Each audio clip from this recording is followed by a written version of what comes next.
And welcome back to the hottest marriage show in the universe. It is I, John D. and here with Doing Too Much podcast, hosted by the mostest and the greatest and the latest. Yeah, didn't make sense, but I've been really happy lately, and I just wanted to say that, I think that positive emotions can be an energy given to other people. And I feel like if you look like you're happy, it can make other people happy from a distance. Why are you happy? Because you're singing. You've been singing a lot lately. And, you sing because you're happy.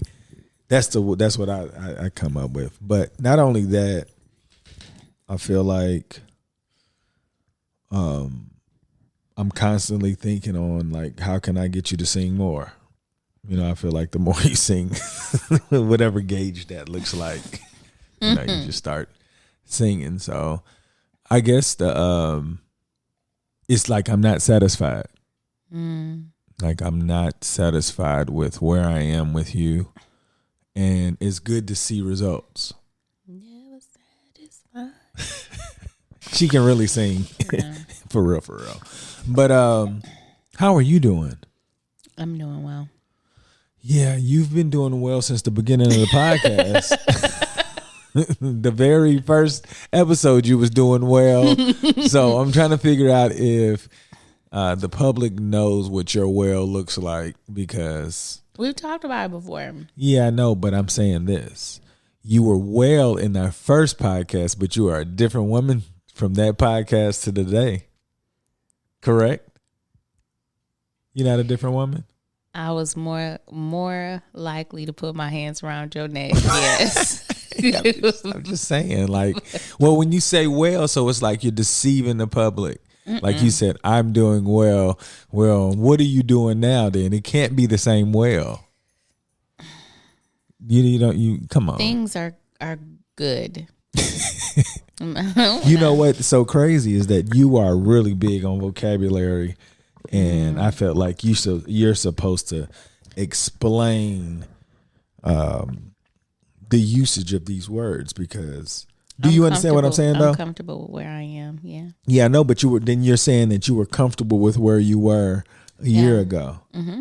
I don't think you were comfortable. You were ready to put your hands around my neck. I was, but when I'm looking at everything around me and how the Lord has brought me from a mighty long way, it's like, if you only know levels 1, 2, and 3, then 1 is poor, 2 is okay, and 3 is great.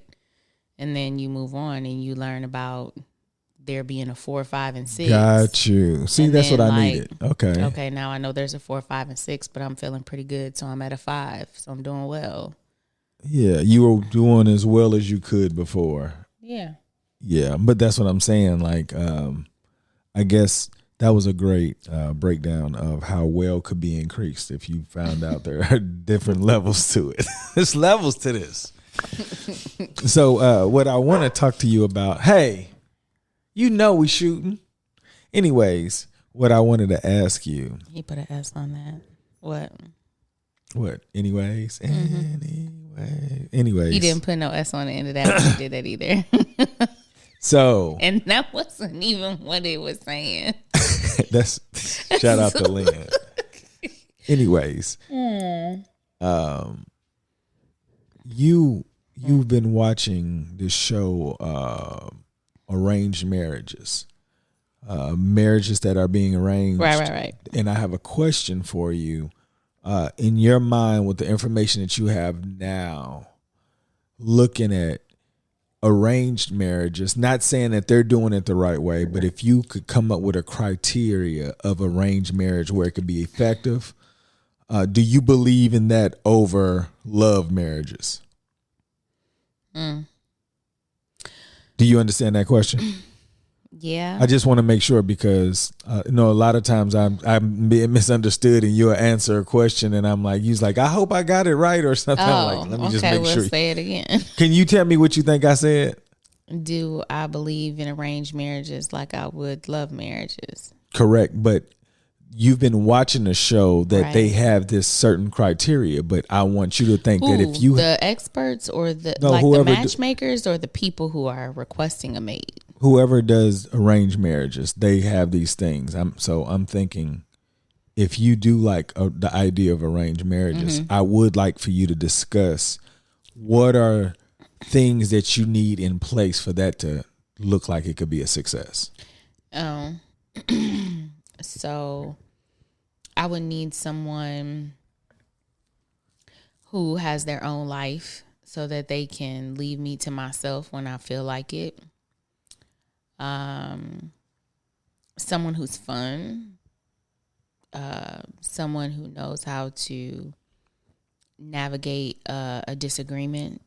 I don't prefer arguments. I don't mind talking through difficult conversations, but yelling and fussing and saying mean things, I don't like being pushed that far.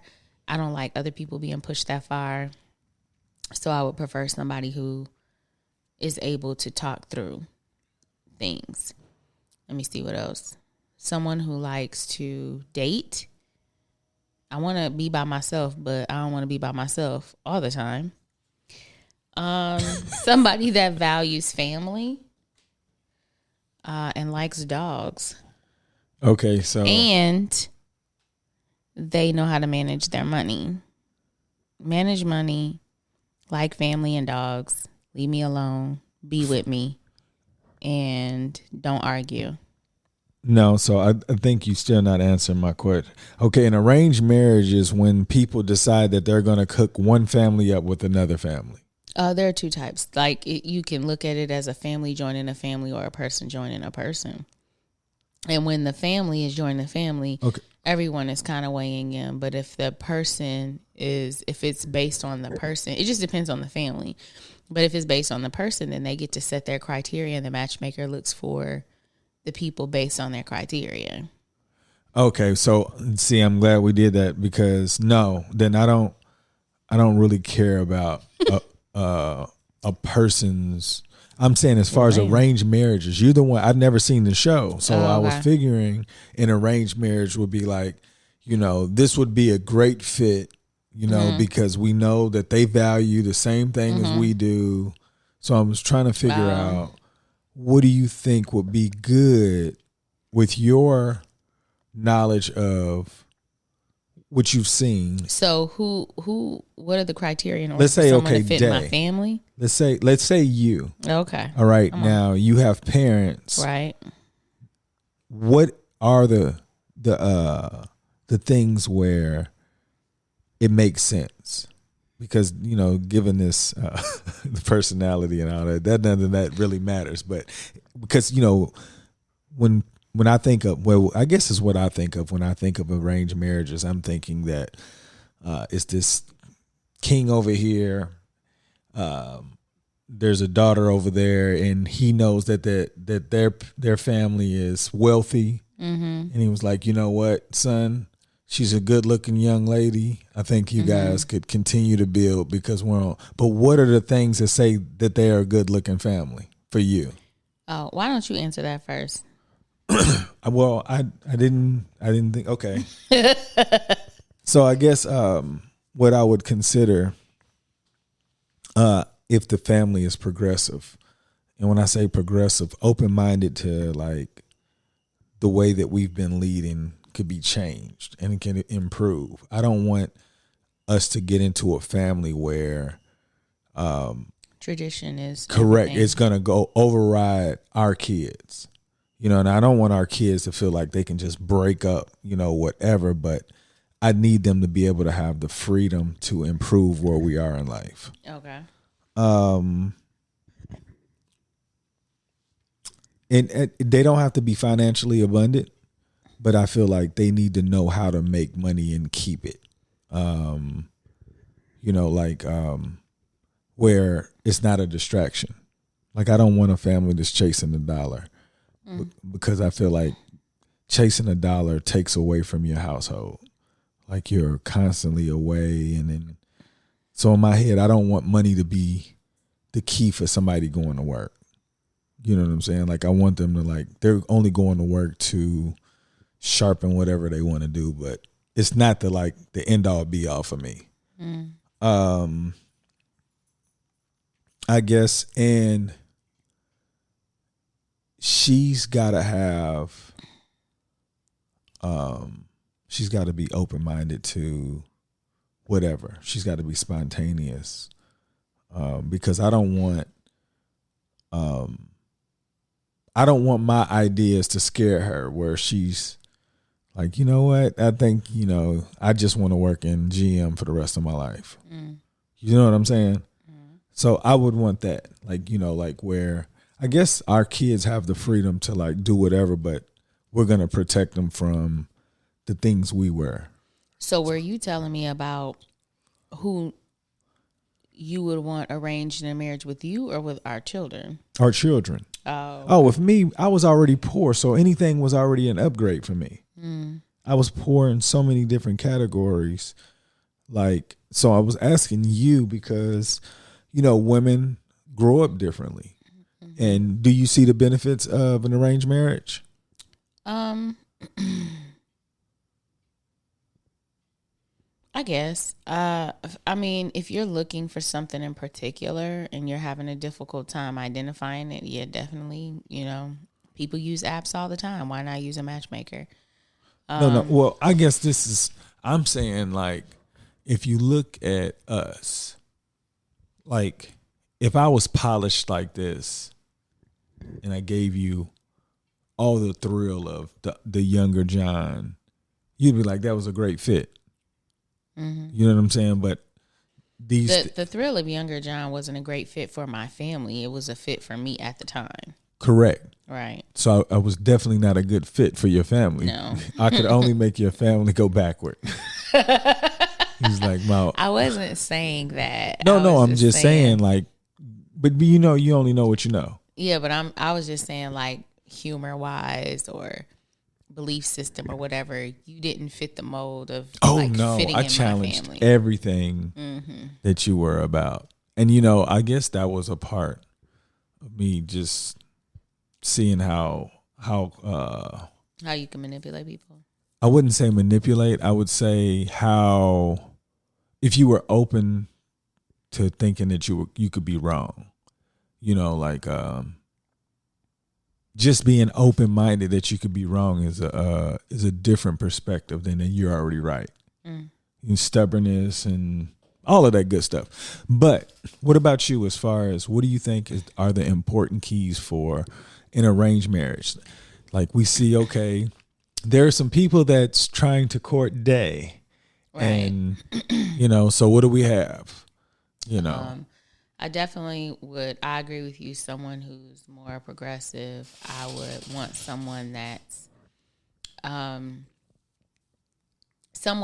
open to everybody, regardless of their race, religion, sexual identity, gender identity, sexual orientation. I mean, like, all of that. I want, like, they would need to be very open, because Day and Dallas are, like, they're extremely open. Yeah.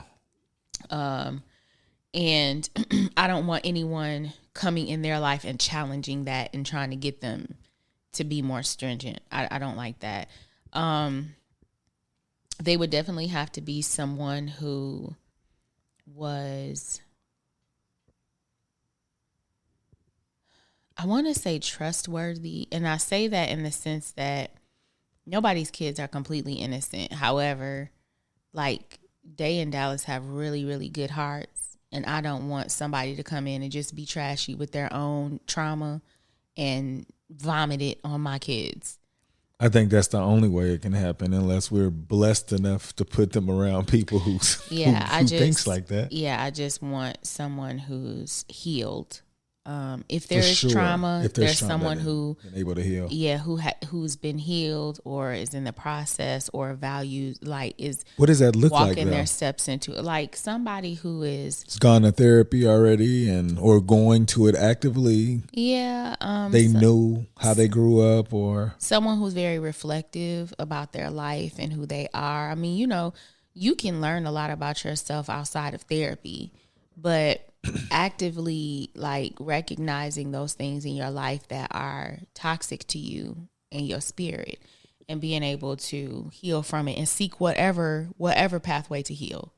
But there are some people that know that they have, shitty backgrounds, and they're like, this is just how it is. Or they push back when you try to help them or ask them to open up or whatever. I'm not interested in somebody coming in and being somewhat of a cancer. And it's not fair to say that. However, it is, because when you're miserable, it leaches into everybody else around you. And someone who is actively and constantly looking to be healed and whole by themselves, that's who I want. So someone who values and seeks healing at a constant, definitely. I don't really care about whether or not they're financially, they don't have to be making six figures. However, I want them to be self-sufficient. For sure. And I want them to be... what does self-sufficient look like at that point? I feel like self-sufficient is, if you're standing on your own, you can stand on your own. Like, if you're not in a relationship, you can manage having a home for yourself, a car for yourself, a job, or you don't even have to have a car. You have your transportation. You're not depending on anybody else to fill in the blanks for you. Because if you can do that on your own, when you all come together and you're both like that, it's just a more stable place to be, rather than somebody who they don't know if they really want to work this job. So, they're going to make ends meet and see what's going to happen. And, well, can you just handle this while I do that? Like that type of stuff, that instability, that not the feeling that you don't have to be secure. It's scary to me, because for our kids, they would feel like they need to supplement. And I don't want them to have to break their back to take care of a partner who's able to take care of their part.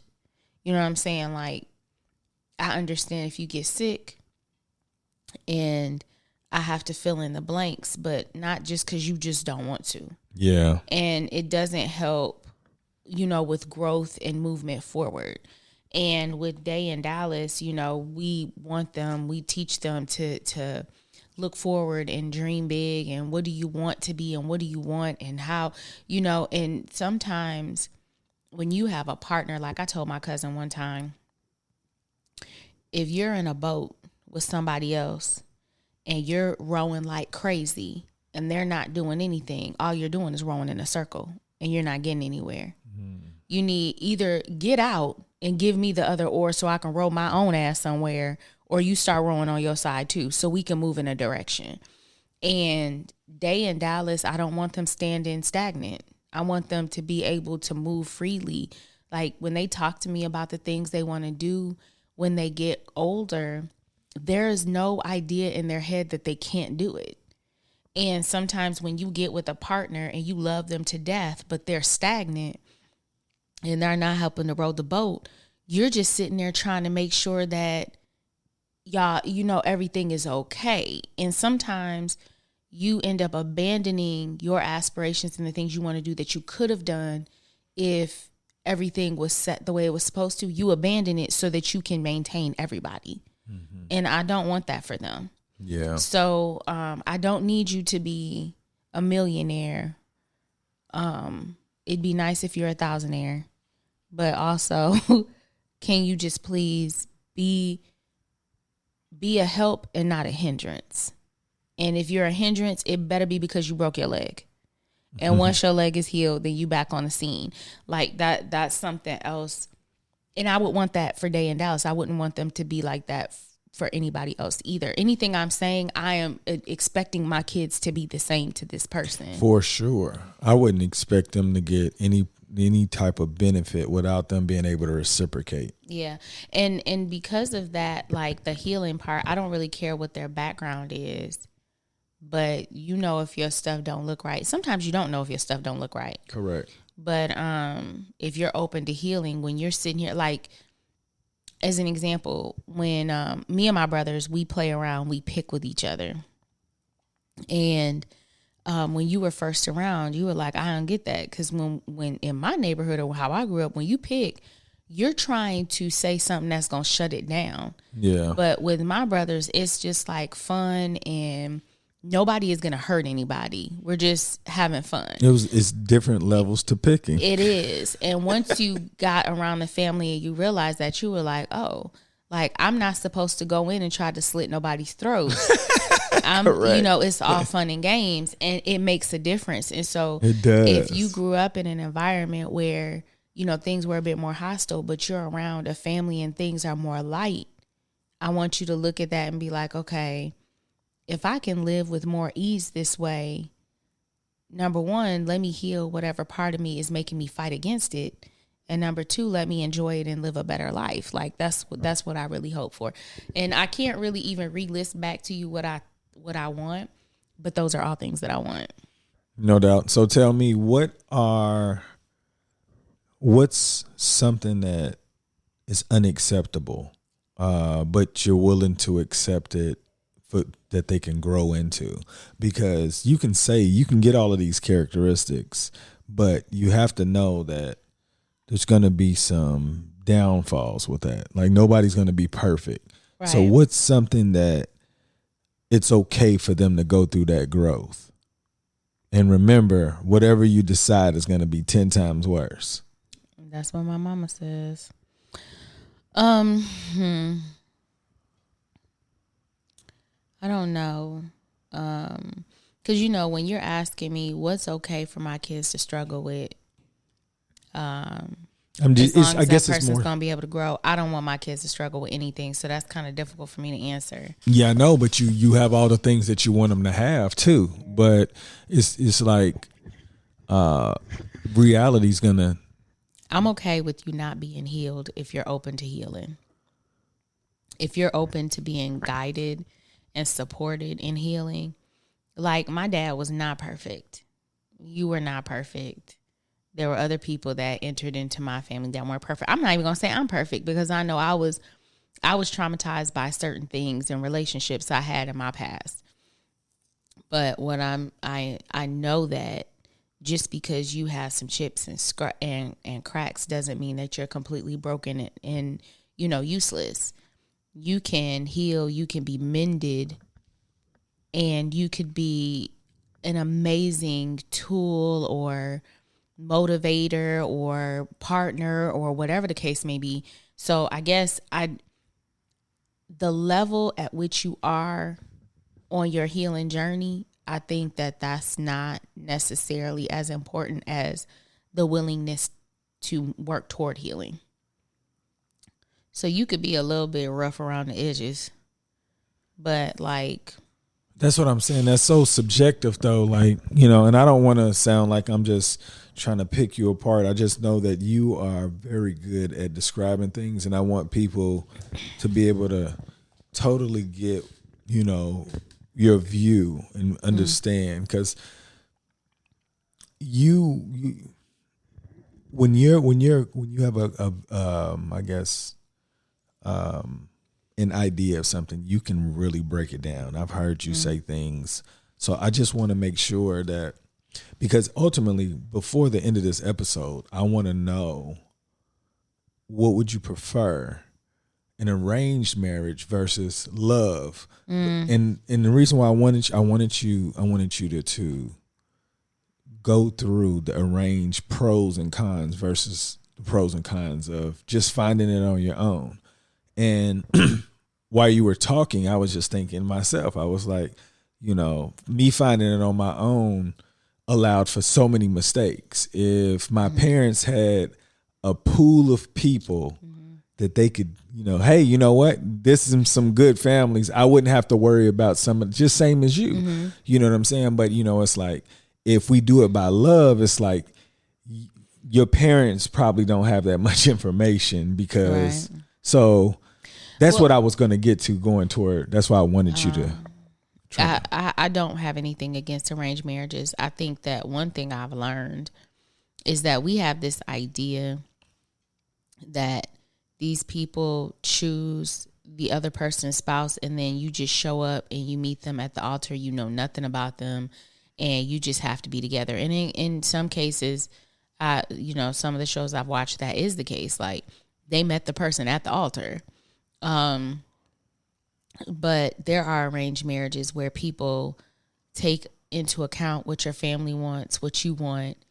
They reflect on not just like the characteristics I want, but how tall do I want you to be? Or, do I want them to be light or dark? Do I want them to be athletic? Or do I want to, like, they'll take all those things and they run it through all of these other possibilities of people who want someone, number one. So you don't, trip over the people who say they want something, but they don't want anything. Got you.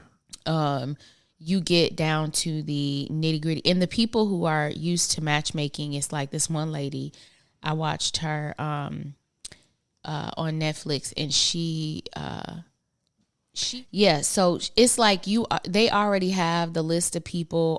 When she meets the people, it's like she reads them herself, because she's like, this person is stubborn, or they're going to be inflexible. This person is more open to, adapting to the environment. So, she knows, even though these people look good on paper, these key characteristics are going to make them incompatible. And then she did a lot of stuff. Like, she had a face reader. She had someone who was reading like astrology. She had all kinds of stuff that was helping her like line up yes, no, maybe so for these people. And so I think that having someone stand from the outside with an objective eye to see how you come off to people, what you want and what you have, and being able to reflect, meeting the family and seeing what that family dynamic is like versus another. I think that there's definitely promise in that kind of marriage. Whereas with love marriage, like we've talked about before, you and I got married and I never really had a full clue of the dynamics of your family, nor did you mine. Correct.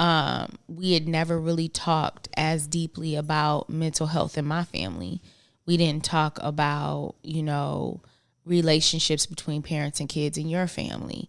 Like, there were a lot of things that we missed. Yeah. And sometimes you get caught up in the infatuation and the smile and the sex sometimes, and you lose your ability to make the smarter choices. Correct. So you can find long-lasting love if you choose love. You know what I'm saying? You have that long time to get to know each other and kind of fill each other out. Whereas with arranged marriages, they move very quickly. But at the same time, I think that there's that possibility of longevity with an arranged marriage, because they're looking at the big picture. And a lot of times I think when we're approaching marriage and a love marriage, we're only looking at those two people and kind of engulfed in the idea of who we are, and it's not realistic. Because once all the dust settles and the marriage is all, not stale looking, but you're not in the honeymoon phase anymore, then these other pieces. I do want to say, though, that also the common thread in these arranged marriages, when you're looking at that big picture, is how that person is going to interact with family. And a lot of times that the cultures that you see arranged marriages in have very close-knit families, where the daughter may move into the house with the mother-in-law and the father-in-law and the husband, before they branch out into their own family. Whereas now, with our generation and in America, you don't know where we're going to be. Like, kids move out of state. They move across the country. Like, families aren't as closely knit as in those cases. So in our love marriages, it's not really a thought that we need to consider how someone fits in a family, because your family you come from isn't really a part of your day-to-day interactions like that maybe. So that's another thing. But I still think that the whole family dynamic is important because that's who you came from. So it speaks to who you are as well. For sure. You know, I often talk about the evolution of man. What do you think is the evolution of the family? What is what's the next form like of family? What does it look like to you? I think families are now going to be made out of friendships. Like, we moved away from our family to start our family, and we built a small village of friends and their spouses and their kids, and that became the closest group that we had. Stepping aside from friends that we've had for years, and cousins, and even our parents being so far away. I think that now it's like the chosen family rather than the one you're born into is more likely to be that everyday interaction with you and your family than your actual family you're born into. It's very different now for us to be back here closer to my mom, not far from your dad's family, where we can interact more so with our family. And it's funny because the family that we created, we're very much so distanced from now. And so we're kind of rebuilding all of that over again and trying to make it about the family where we were born into. But I do think that with the movement of people, there's so many people who are becoming expats, living in different countries and really separating themselves from their home country. And I'm saying that as Americans because other countries have been doing it. But I think that that's going to become much more common. The family that your children are going to know growing up are going to be more of your friends rather than that you've made Blood, family than your blood. Mm-hmm. No doubt. Now, what about you? Love versus arranged, and then the evolution of the family. It's crazy. I think that I would prefer arranged at this point. Just it only if it's like a pool of people. Like we can be like, hey, this is a good idea. But I would love for my kids to make those decisions on their own. But it's very difficult to let them know, hey, you got to watch where you decide to create anything, because if you don't know that background, hopefully they understand that, like when it's no longer a distraction because you won't even play in that particular area. You know what I'm saying? And when I say that, I mean like when I'm watching my friends and their daughters, they end up with their fathers for the most part. And that's what I've seen. Like even the way they look, like you can see how like they look, how it was similar.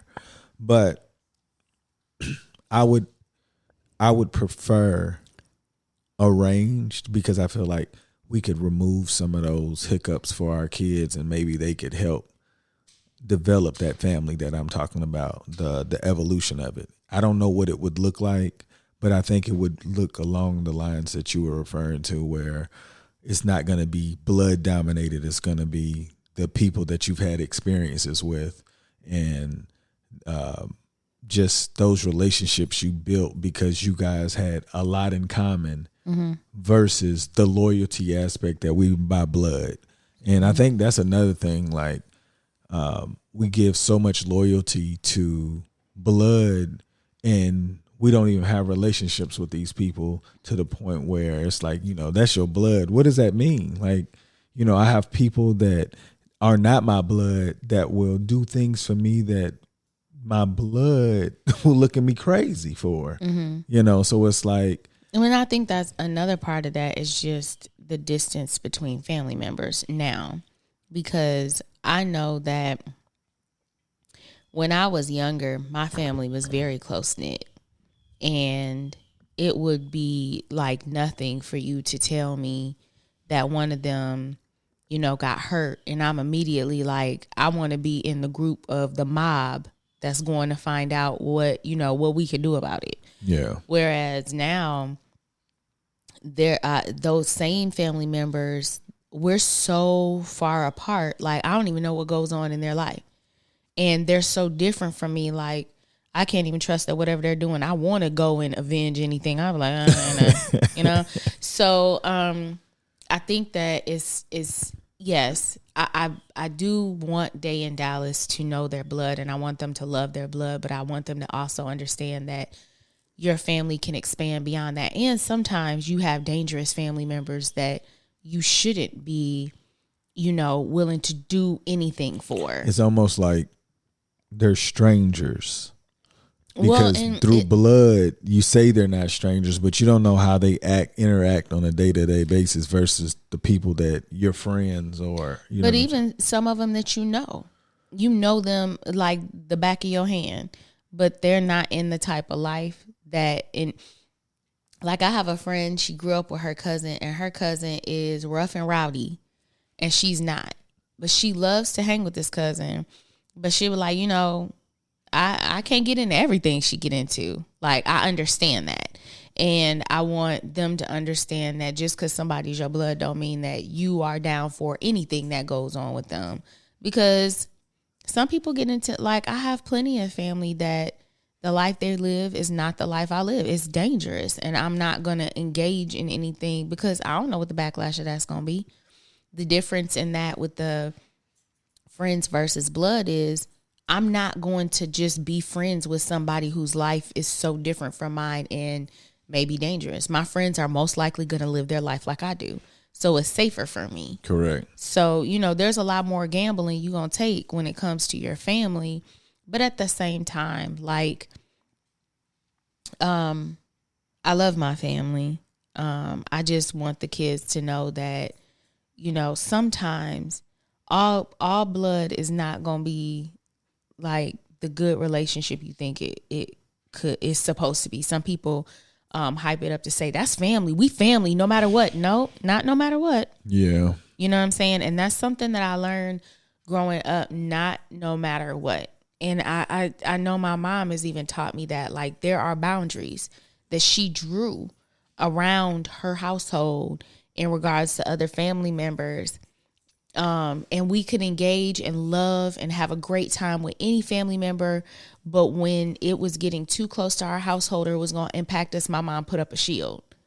And I think that made it very clear to me that I can love you, but I can't let you put me and mine in danger.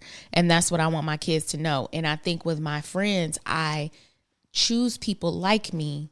So the risks they are willing to take, I understand. I'm not afraid of them. For sure. Like my family may do. You know what I'm saying? So yeah, that's just where I am with that.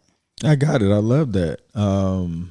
It makes it a lot easier for me to hear that from you because, I mean, that's kind of how I did my whole life anyway. Mm-hmm. You know, so the transition for me was like, I already know, but I was trying to incorporate my family because I didn't have those relationships and I didn't realize how difficult it is because the expectation of a relationship title is different, you know, and if you don't have that conversation, it's like, it's a hit and miss, you know. But I think that also comes along with the evolution of the idea of family members deserving respect, like blindly, like just because they're your elder, you're supposed to bow down and do whatever they want to do or let them talk to you however they want to talk to you. And I think now people are getting to the point where if you impact my life negatively, whether that's just toxic words, treatment, whatever the case may be, I don't owe you my mental space. I don't owe you,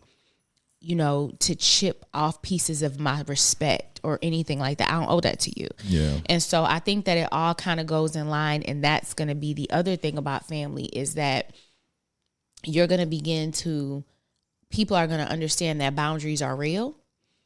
People are going to understand that I can disconnect from family just like I can connect from family. Like, you know, as some people would say, you decide how I'm going to act today because I'm going to match your energy. And I feel like if I'm not necessarily going to match your energy, I'm going to decide from your energy whether or not I want to involve myself. And there was somebody else who said, I can't tell you how to love me. I can see the way that you love and then decide if I want to participate. Yeah. And I think that is the leading statement. It was Iyanla. That's what it was. But I think that's the thing that I want Day in Dallas to lead with. Like, I'm not going to force you to do anything. And that's with anybody. Yeah. Like, you know, boyfriends, girlfriends, short hair for a ponytail. I'm not going to force nothing.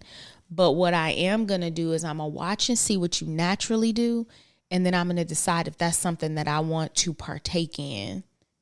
And if it's not, then, you know, it's cool. For sure. I like that. I appreciate you sharing that, young lady. Anybody you want to give a shout out before we get out of here? Dang, we already done. I'm sorry. And so I have a cousin, Ann.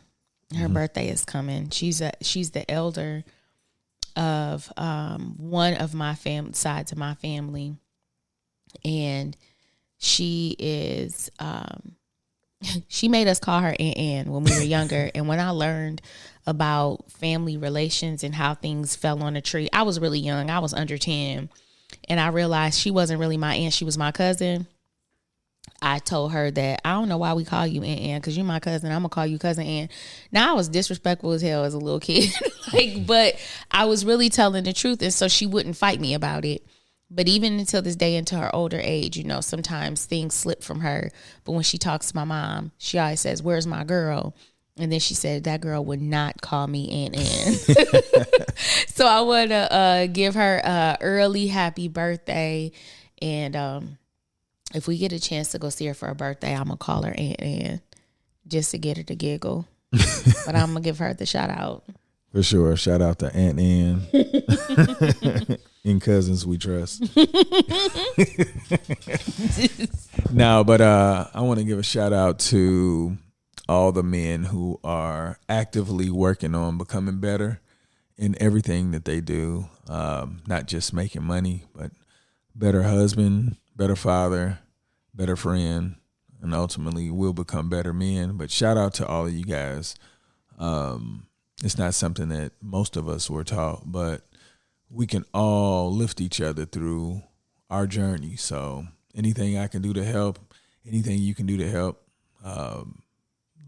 talk to us. Let's all heal together. For sure. If we're going to build, we need to know what's working in other people's households so we can put that on our tool belt. And we can all lift as we climb.